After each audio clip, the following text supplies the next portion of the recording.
Assalamualaikum warahmatullahi wabarakatuh. Perkenalkan, nama saya Dwi Putro, NIM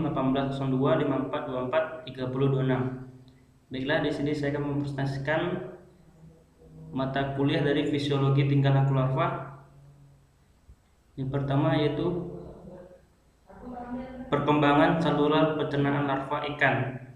Baiklah, di sini dapat dilihat dari gambar pertama yaitu perkembangan pencernaan larva.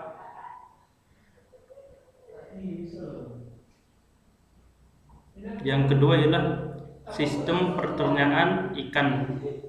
Pada kedua ini, sistem pencernaan ikan, saya ambil ikan mas. Pada sistem pencernaan ikan mas terdiri dari dua saluran, yaitu kelenjar pencernaan.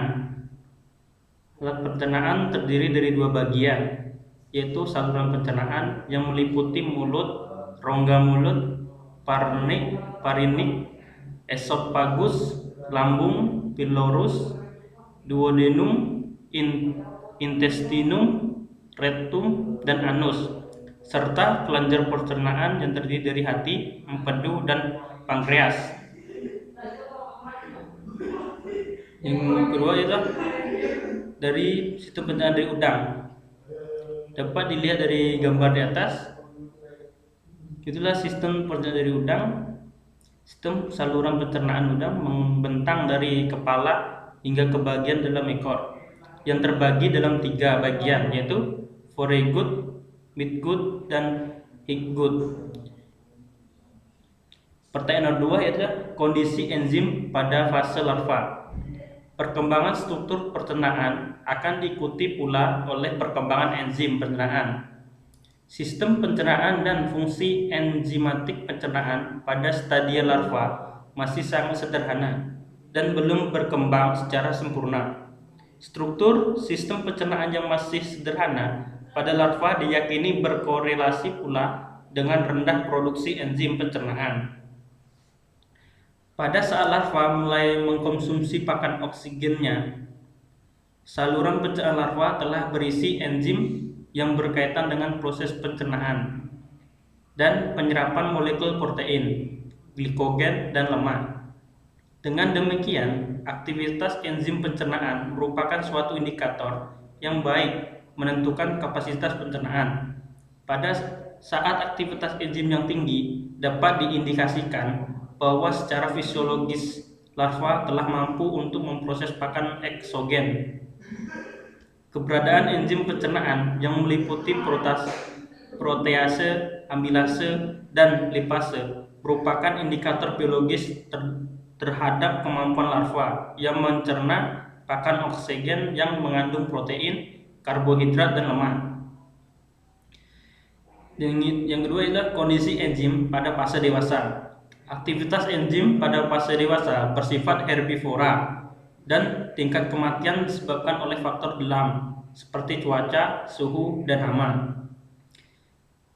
Yang nomor 3 yaitu faktor apa yang menghalangi penyerapan nutrisi exogenous feeding pada larva. Di sini faktor yang mempengaruhi adalah faktor lingkungan yang sangat berpengaruh pada kegiatan budidaya ikan adalah suhu dan salinitas. Kedua faktor abiotik tersebut berperan penting pada proses metabolisme untuk menunjang kelangsungan hidup dan pertumbuhan. Yang pertanyaan keempat adalah kebiasaan makan larva udang dan bivalvia. Berdasarkan kebiasaannya, larva udang pada tingkat mesis dan post larva lebih menyukai makanan hidup seperti zooplankton, yaitu Nauplius, Artemia sp. Sebab selain kandungan nutrien tinggi, dia mudah dicerna oleh larva udang. Keberadaan hewan kelas bivalvia dan gastropoda ini berkait dengan lingkungannya. Ketersediaan makanan dan kebiasaan makan, di mana dalam kebiasaan makan hewan kelas bivalvia dan gastropoda ini pemakan sedimen dan penyaring makanan. Substrat pada zona litoral tersebut adalah sedimen pasir dan lumpur, dan juga dapat ditemukan dalam pencernaan hewan-hewan tersebut. Yang kelima adalah mengapa larva terkadang ada yang dominan besar sendiri. Baiklah, larva, salah satu larva yang saya ambil adalah larva altrichial, adalah larva yang ketika kantong kuning telur habis tetap dalam keadaan yang relatif belum berkembang.